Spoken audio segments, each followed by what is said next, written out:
If you've determined that you want to include recorded conversations with members of your community in your collection, then this video will guide you through the steps of doing so. We've outlined those steps in the next part of the spreadsheet. If you haven't already watched the video, What You Need to Know Recording Conversations, please watch that first before watching this video. You're certainly welcome to revise tab 2 of the spreadsheet to meet your needs. If any of the columns feel unnecessary to you, you're welcome to skip them. We designed this tab of the spreadsheet based on our experience conducting interviews. While some of the steps may seem a little too granular and sometimes even obvious, we ended up with this level of detail because of the volume of interviews we were conducting.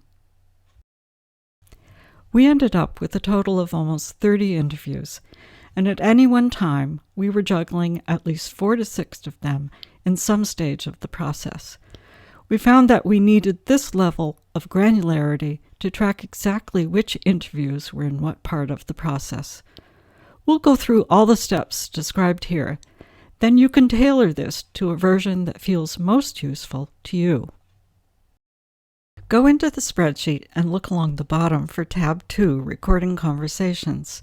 As you scroll across columns A through T, you'll see the 5 parts to this process that are marked in different colors at the top of the columns: making the recording, gathering permissions from those involved, storing your recording, creating a transcript, and creating appropriate backup files to protect your recording.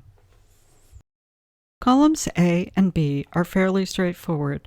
You're simply going to enter the names of the people participating in the conversation and the date of the conversation. Columns C through G are the steps involved in creating the recording. Column C is a reminder to you to make sure that people have received all the information we outlined in the previous video. Once you've made the recording, check off column D. Column E is a reminder to send a thank you to those involved, and if you have not already done so, confirm whether or not they would like to review the recording before it's finalized.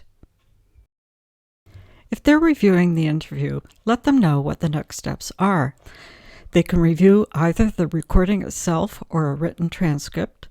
If there are things they said that they wish to delete, you can make those changes to the recording.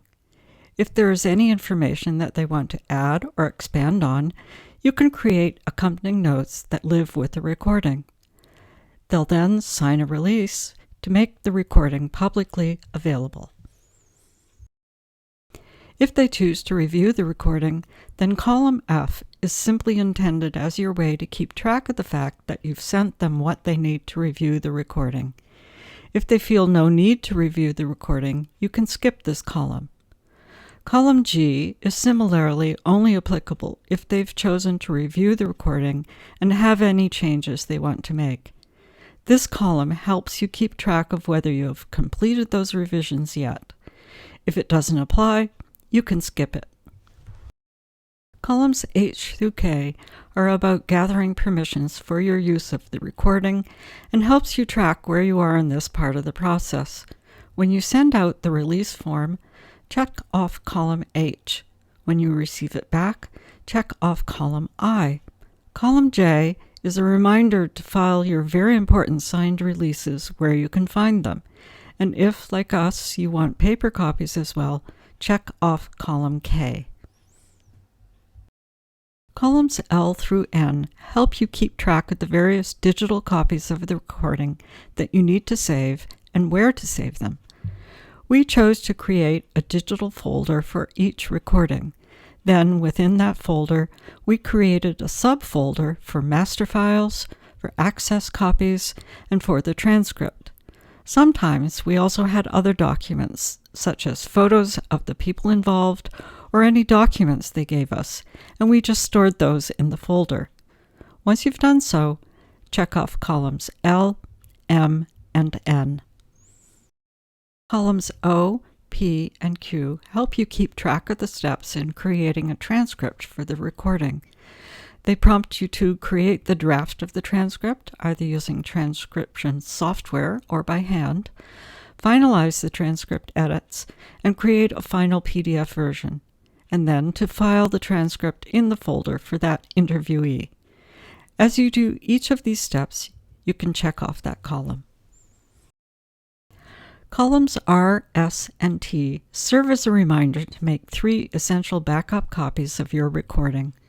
Store one on a local computer, one on a backup hard drive, and one online. And that's the process from start to finish of conducting and archivally preparing your valuable recorded conversations.